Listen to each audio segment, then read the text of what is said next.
Hi friends, ತುಂಬ ದಿನಗಳಿಂದ ಎಷ್ಟೋ ಕಷ್ಟಪಟ್ಟು ಫೈನಲ್ ಎಕ್ಸಾಮಲ್ಲಿ ಟಾಪ್ ಸ್ಕೋರ್ ತಗೊಳ್ಬೇಕು ಅಂತ ತುಂಬ ಕಷ್ಟಪಟ್ಟಿರ್ತೀರಾ. ನೀವು ಎದುರು ನೋಡ್ತಿರೋ ಫೈನಲ್ ಎಕ್ಸಾಮ್ ಸಹ ಸ್ವಲ್ಪ ದಿನದಲ್ಲೇ ಶುರು ಆಗುತ್ತೆ. ಹಾಗಾದರೆ ಎಕ್ಸಾಮ್ಗೋಸ್ಕರ ಓದೋದು ಒಂದು ಕಷ್ಟ ಆದರೆ ಓದಿದ್ದನ್ನ ನೆನ್ಪಿಟ್ಕೊಳ್ಳೋದು, ಬರೆಯೋದು ಇನ್ನೊಂದು ಕಷ್ಟ.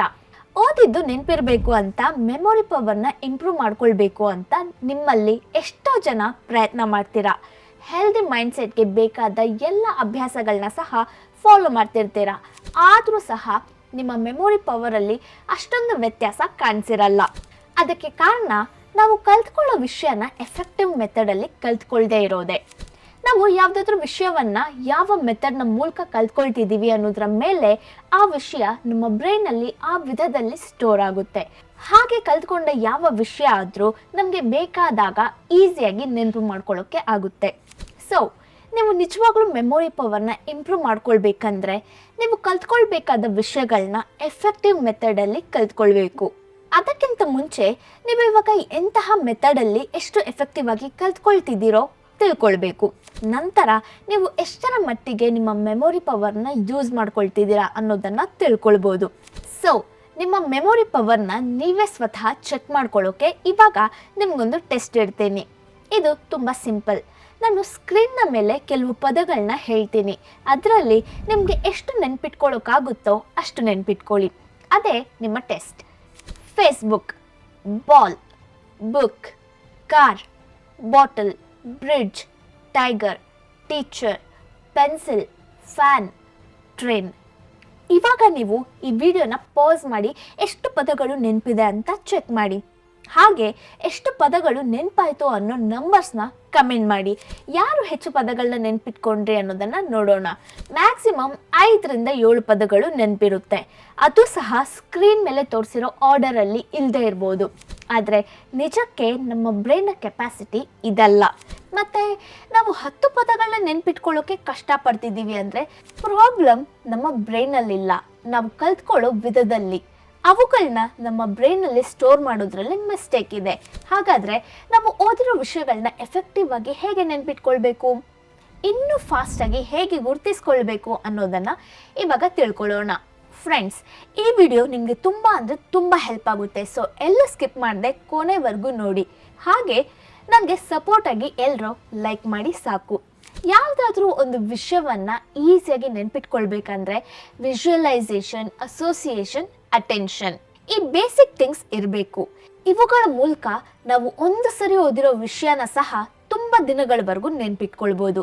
ಅವುಗಳ ಬಗ್ಗೆ ಇನ್ನಷ್ಟು ಡೀಪಾಗಿ ಇವಾಗ ನೋಡೋಣ. Number 1, visualisation. ನೀವು ಯಾವುದಾದ್ರೂ ಒಂದು ಆನ್ಸರ್ನ ಓದೋವಾಗ ಅದನ್ನು ಬಾಯಲ್ಲಿ ಓದೋದು ಮಾತ್ರ ಅಲ್ಲದೆ ಅದನ್ನು ಮನಸ್ಸಲ್ಲಿ ಇಮ್ಯಾಜಿನ್ ಮಾಡ್ಕೊಳ್ಳಿ. ಯಾಕಂದರೆ ಯಾವುದೇ ಒಂದು ವಿಷಯನ ನಾವು ಕೇಳೋದಕ್ಕಿಂತ ಅದನ್ನು ವಿಷುವಲ್ ಎಫೆಕ್ಟಲ್ಲಿ ನೋಡಿದಾಗ ಆಗಲಿ, ಊಹಿಸ್ಕೊಂಡಾಗ ಆಗಲಿ ನಮ್ಮ ಮೆದುಳು ಆ ವಿಷಯಗಳನ್ನ ಹೆಚ್ಚು ಕಾಲ ನೆನ್ಪಿಟ್ಕೊಳ್ಳೋಕ್ಕೆ ಸಾಧ್ಯ ಆಗುತ್ತೆ. ಅದಕ್ಕೆ ನಾವು ಒಂದು ಆನ್ಸರ್ನ ನಾರ್ಮಲ್ ಆಗಿ ಕಲ್ತ್ಕೊಳ್ಳೋದಕ್ಕಿಂತ ಯಾವುದಾದ್ರೂ ಪಿಕ್ಚರ್ನ ಹೆಲ್ಪ್ನ ಜೊತೆ ಕಲ್ತ್ಕೊಂಡಾಗ ಇನ್ನೂ ಬೇಗ ಎಫೆಕ್ಟಿವ್ ಆಗಿ ನೆನ್ಪಿಟ್ಕೊಳ್ತೀರಾ. ಸೊ ನೀವು ಯಾವುದಾದ್ರೂ ವಿಷಯನ ಕಲ್ತ್ಕೊಳ್ಳೋವಾಗ ಇಲ್ಲ ನೆನ್ಪಿಟ್ಕೊಳ್ಬೇಕು ಅನ್ನೋವಾಗ ಅದನ್ನು ವಿಷುವಲ್ಲಿ ಅಂದರೆ ಇಮೇಜ್ನ ರೂಪದಲ್ಲಿ ನಿಮ್ಮ ಮನಸ್ಸಲ್ಲಿ ವಿಜುವಲೈಸ್ ಮಾಡೋಕ್ಕೆ ಟ್ರೈ ಮಾಡಿ. ಈ ಇಮ್ಯಾಜಿನೇಷನ್ ಟೆಕ್ನಿಕ್ನ ಯೂಸ್ ಮಾಡಿದಾಗ ನೀವು ನೆನ್ಪಿಟ್ಕೊಳ್ಬೇಕು ಅನ್ನೋ ವಿಷಯನ ನಿಮಗೆ ಅರ್ಥ ಆಗೋ ಹಾಗೆ ನೋಡ್ಕೊಳ್ಳಿ. ಒಂದು ವೇಳೆ ಆ ಪದಕ್ಕೆ ಅರ್ಥನೇ ಇಲ್ಲದೆ ಹೋದರೆ ಅದಕ್ಕೆ ಹತ್ತಿರದಲ್ಲಿ ಹೋಲಿಕೆ ಆಗೋ ಬೇರೆ ಪದನ ನೀವು ಕಲ್ತ್ಕೊಳ್ಬೇಕು. ಅಂದ್ಕೊಂಡಿರೋ ಪದದ ಪ್ಲೇಸಲ್ಲಿ ರಿಪ್ಲೇಸ್ ಮಾಡಿ ಊಹಿಸ್ಕೊಳ್ಳಿ. ಯಾಕಂದರೆ ನಮ್ಮ ಬ್ರೈನ್ ಯಾವಾಗಲೂ ಅರ್ಥ ಆಗೋ ವಿಷಯಗಳನ್ನ ಮಾತ್ರನೇ ವಿಜುವಲೈಸ್ ಮಾಡ್ಕೊಳ್ಳೋಕ್ಕಾಗೋದು. ಸೊ ನೀವು ಕಲ್ತ್ಕೊಳ್ಬೇಕು ಅನ್ನೋ ವಿಷಯನ ಮೊದಲು ಅರ್ಥ ಮಾಡಿಕೊಂಡು ಅದನ್ನು ಮನಸ್ಸಲ್ಲಿ ವಿಜುವಲೈಸ್ ಮಾಡ್ಕೊಳ್ಳೋಕ್ಕೆ ಟ್ರೈ ಮಾಡಿ. Number 2, association. ಇದು ಎಲ್ಲದಕ್ಕಿಂತ ಇಂಪಾರ್ಟೆಂಟ್. ನಮ್ಮ ಮೆದುಳು ಬಿಡಿಬಿಡಿಯಾಗಿ ಯಾವ ವಿಷಯನೂ ಎಫೆಕ್ಟಿವ್ ಆಗಿ ನೆನ್ಪಿಟ್ಕೊಳ್ಳಲ್ಲ. ಅದು ಯಾವ ವಿಷಯ ಆದರೂ ಬೇರೆ ವಿಷಯದ ಜೊತೆ ಲಿಂಕ್ ಮಾಡಿಕೊಂಡು ನೆನ್ಪಿಟ್ಕೊಳ್ಳುತ್ತೆ. ಅದಕ್ಕೆ ನಾವು ಯಾವುದಾದ್ರೂ ವಿಷಯನ ನೆನಪು ಮಾಡಿಕೊಂಡು ಆಲೋಚಿಸ್ತಿದ್ರೆ ಅದಕ್ಕೆ ಲಿಂಕ್ ಆಗಿರೋ ವಿಷಯಗಳು ಯಾವ್ದ್ಯಾವುದೋ ನಮಗೆ ಗೊತ್ತಿಲ್ಲದೇನೆ ರನ್ ಆಗ್ತಿರುತ್ತೆ. ಯಾವುದಾದ್ರೂ ವಿಷಯಗಳನ್ನ ನಾವು ಲಿಂಕ್ ಮಾಡಿಕೊಂಡು ನೆನ್ಪಿಟ್ಕೊಂಡ್ರೆ ಆ ವಿಷಯಗಳು ಒಂದು ಆರ್ಡರಲ್ಲಿ ನಮ್ಮ ಬ್ರೈನಲ್ಲಿ ಸ್ಟೋರ್ ಆಗೋ ಅವಕಾಶ ಇರುತ್ತೆ. ಒಂದು ಲೈಬ್ರರಿಯಲ್ಲಿ ಬುಕ್ಗಳನ್ನ ಒಂದು ಆರ್ಡರಲ್ಲಿ ಸೆಟ್ ಮಾಡಿದರೆ ಬೇಕಾಗಿರೋ ಬುಕ್ನ ಹುಡುಕೋದು ತುಂಬ ಸುಲಭವಾಗಿರುತ್ತೆ. ಹಾಗೆ ನೀವು ಯಾವುದಾದ್ರೂ ವಿಷಯಗಳನ್ನ ಒಂದು ಆರ್ಡರಲ್ಲಿ ಕಲ್ತ್ಕೊಂಡ್ರೆ ಆ ವಿಷಯ ನಿಮಗೆ ಬೇಕಾದಾಗ ಈಸಿಯಾಗಿ ನೆನಪು ಮಾಡ್ಕೊಳ್ಳೋಕ್ಕಾಗುತ್ತೆ. ಸೊ ನೀವು ಯಾವುದಾದ್ರೂ ವಿಷಯನ ನೆನಪು ಮಾಡ್ಕೊಳ್ಳೋವಾಗ ಅದರ ಮಧ್ಯೆ ಏನೋ ಒಂದು ಅಸೋಸಿಯೇಷನ್ ಇರೋ ಹಾಗೆ ನೋಡ್ಕೊಳ್ಳಿ. ನಂತರ ಆ ವಿಷಯಗಳನ್ನ ಒಂದು ಆರ್ಡರಲ್ಲಿ ಸ್ಟೋರ್ ಮಾಡ್ಕೊಳ್ಳೋಕ್ಕೆ ಟ್ರೈ ಮಾಡಿ. Number 3, attention. ನೀವು ಯಾವುದೋ ಒಂದು ವಿಷಯವನ್ನು ನೆನಪು ಮಾಡ್ಕೊಳ್ಳೋಕ್ಕೆ ಸಹ ನಿಮ್ಮ ಅಟೆನ್ಷನ್ ತುಂಬ ಇಂಪಾರ್ಟೆಂಟ್. ನೀವು ಯಾವಾಗಲಾದರೂ ಅಬ್ಸರ್ವ್ ಮಾಡಿದ್ದೀರಾ, ನಿಮಗೆ ಪ್ರತಿದಿನ ತುಂಬ ಜನ ಪರಿಚಯ ಆಗ್ತಿರ್ಬೋದು, ಆದರೆ ಕೆಲವರ ಹೆಸರು ಮಾತ್ರನೇ ನೆನಪಿರುತ್ತೆ. ತುಂಬ ಜನರ ಹೆಸರು ಎಷ್ಟು ಟ್ರೈ ಮಾಡಿದ್ರೂ ನಮಗೆ ನೆನಪಾಗಲ್ಲ. ಹೀಗೆ ಆಗೋಕ್ಕೆ ನೀವು ತೋರಿಸೋ ಅಟೆನ್ಷನ್ ಸಹ ತುಂಬ ಸರಿ ಕಾರಣ ಆಗುತ್ತೆ. ನಮಗೆ ಇಂಪಾರ್ಟೆಂಟ್ ಅನ್ಸೋರ ಮೇಲೆ ನಾರ್ಮಲ್ ಆಗಿನೇ ನಮ್ಮ ಅಟೆನ್ಷನ್ ಹೆಚ್ಚಾಗಿರುತ್ತೆ. ಹಾಗಾಗಿ ನಾವು ಅವರ ಹೆಸರನ್ನ ಆಗಲಿ ಅವರ ಬಗ್ಗೆ ಆಗಲಿ ಒಂದ್ಸರಿ ಕೇಳಿದ್ರೆ ಸಾಕು ತುಂಬ ದಿನಗಳು ನೆನ್ಪಿಟ್ಕೊಳ್ತೀವಿ. ಸೊ ನೀವು ಕಲ್ತ್ಕೊಳ್ಬೇಕು ಅಂದ್ಕೊಳ್ತಿರೋ ವಿಷಯದ ಮೇಲೆ ನಿಮ್ಮ ಅಟೆನ್ಷನ್ ಹೆಚ್ಚಾಗಿರೋ ಹಾಗೆ ನೋಡ್ಕೊಳ್ಳಿ. ಅದರಲ್ಲೊಂದು ಚಿಕ್ಕ ಟಿಪ್, ನೀವು 2 ವಿಷಯಗಳನ್ನ ಲಿಂಕ್ ಮಾಡಿ ಕಲ್ತ್ಕೊಳ್ಳೋವಾಗ ಅದರಲ್ಲಿ ನಿಮ್ಮನ್ನ ಸಹ ಒಂದು ಕ್ಯಾರೆಕ್ಟರ್ ಆಗಿ ಇನ್ವಾಲ್ವ್ ಮಾಡಿಕೊಂಡು ನೆನ್ಪಿಟ್ಕೊಳ್ಳೋಕೆ ಟ್ರೈ ಮಾಡಿ. ನೀವು ಇಮ್ಯಾಜಿನ್ ಮಾಡ್ಕೊಳ್ಳೋ ವಿಷಯಗಳನ್ನ ಸ್ವಲ್ಪ ಡಿಫ್ರೆಂಟ್ ಆಗಿರೋ ಹಾಗೆ ನೋಡ್ಕೊಳ್ಳಿ. ಅದರಿಂದ ನೀವು ಆ ವಿಷಯದ ಜೊತೆ ಎಮೋಷ್ನಲಿ ಲಿಂಕ್ ಆಗಿ ನಿಮ್ಮ ಅಟೆನ್ಷನ್ ಅದರ ಮೇಲೆ ಹೆಚ್ಚಾಗಿರುತ್ತೆ. ಅದರಿಂದ ಈಸಿಯಾಗಿ ನೀವು ಹೆಚ್ಚು ಕಾಲ ಆ ವಿಷಯಗಳನ್ನ ನೆನ್ಪಿಟ್ಕೊಳ್ತೀರಾ. ಸೊ ನೀವು ಯಾವುದಾದ್ರೂ ವಿಷಯನ ಎಫೆಕ್ಟಿವ್ ಆಗಿ ನೆನ್ಪಿಟ್ಕೊಳ್ಬೇಕಂದ್ರೆ ಅದನ್ನು ಇಂಟ್ರೆಸ್ಟಿಂಗ್ ಆಗಿನೋ ಅಥವಾ ಎಮೋಷ್ನಲ್ ಆಗಿನೋ ಚೇಂಜ್ ಮಾಡಿಕೊಂಡು ಅದರ ಮೇಲೆ ಅಟೆನ್ಷನ್ ಹೆಚ್ಚಾಗಿರೋ ಹಾಗೆ ನೋಡ್ಕೊಳ್ಳಿ. ನಾನು ಇವಾಗ ಹೇಳಿರೋ ಈ 3 ವಿಷಯಗಳನ್ನ ಸೇರಿಸಿ ಒಂದು ಟೆಕ್ನಿಕ್ನ ಹಾಗೆ ಯೂಸ್ ಮಾಡ್ಕೊಳ್ಬೋದು. ಈ ಟೆಕ್ನಿಕ್ನೇ ಸ್ಟೋರಿ ಲಿಂಕ್ ಮೆಥಡ್ ಅಂತಾರೆ. ಈ ಸ್ಟೋರಿ ಲಿಂಕ್ ಮೆಥಡ್ನ ಮೂಲಕ ನೀವು ಯಾವ ವಿಷಯನ ಕಲ್ತ್ಕೊಂಡ್ರು ಅದು ಎಂಟರ್ಟೈನ್ ಆಗಿ ಇರೋದ್ರಿಂದ ನೀವು ಎಲ್ಲರಿಗಿಂತ ಫಾಸ್ಟ್ ಆ್ಯಂಡ್ ಎಫೆಕ್ಟಿವ್ ಆಗಿ ಕಲ್ತ್ಕೊಳ್ತೀರಾ. ಮತ್ತು ಈ ಟೆಕ್ನಿಕ್ ಹೇಗೆ ಕೆಲಸ ಮಾಡುತ್ತೆ ಅಂತ ತಿಳ್ಕೊಳ್ಳೋಕ್ಕೆ ಮತ್ತೆ ನಾವು ಆವಾಗಲೇ ಹೇಳಿರೋ ಪದಗಳನ್ನ ಇನ್ನೊಂದು ಸರಿ ಹೇಳೋಣ. ಇವಾಗ ಪದಗಳ ಜೊತೆ ಒಂದು ಸ್ಟೋರಿ ರೂಪದಲ್ಲಿ ಹೇಳ್ತೀನಿ. ಅವುಗಳನ್ನ ಕೇಳ್ತಾ ನಿಮ್ಮ ಬ್ರೈನಲ್ಲಿ ಇಮ್ಯಾಜಿನ್ ಮಾಡ್ಕೊಳ್ಳಿ. ಪೆನ್ಸಿಲ್, ಜಸ್ಟ್ ನೆನ್ಪಿಟ್ಕೊಳ್ಳಿ, ನಿಮ್ಮ ಹತ್ರ ಒಂದು ಅದ್ಭುತವಾದ ಪೆನ್ಸಿಲ್ ಇದೆ. ಆ ಪೆನ್ಸಿಲಿಂದ ನೀವು ಏನನ್ನು ಬರೆದ್ರೂ ಅದು ನಿಮ್ಮ ಕೈಗೆ ಪ್ರತ್ಯಕ್ಷ ಆಗುತ್ತೆ. ಬಕೆಟ್, ನಿಮ್ಮ ಹತ್ರ ಇರೋ ಪೆನ್ಸಿಲಿಂದ ನೀವೊಂದು ಪೇಂಟ್ ಬಕೆಟ್ನ ಡ್ರಾ ಮಾಡಿದ್ರಿ. ಅದು ನೋಡೋಕ್ಕೆ ಚಿಕ್ಕದಾಗಿದ್ರೂ ಅದು ತುಂಬ ಭಾರವಾಗಿದೆ. ರೈನ್ಬೋ, ಮಳೆ ಬರ್ತಿರೋದ್ರಿಂದ ಆಕಾಶದಲ್ಲಿ ತುಂಬ ಅದ್ಭುತವಾದ ರೈನ್ಬೋ ಕಾಣಿಸ್ತು. ಐಸ್ ಕ್ರೀಮ್, ಮಳೆಯಲ್ಲಿ ರೈನ್ಬೋನ ನೋಡ್ತಾ ಐಸ್ ಕ್ರೀಮ್ ತಿಂತಿದ್ದೀನಿ. ಮೊಬೈಲ್, ಆಕಾಶದಲ್ಲಿರೋ ರೈನ್ಬೋ ಆ್ಯಂಡ್ ಐಸ್ ಕ್ರೀಮ್ನ ನಿಮ್ಮ ಮೊಬೈಲಿಂದ ಸೆಲ್ಫಿ ತಗೊಂಡ್ರಿ.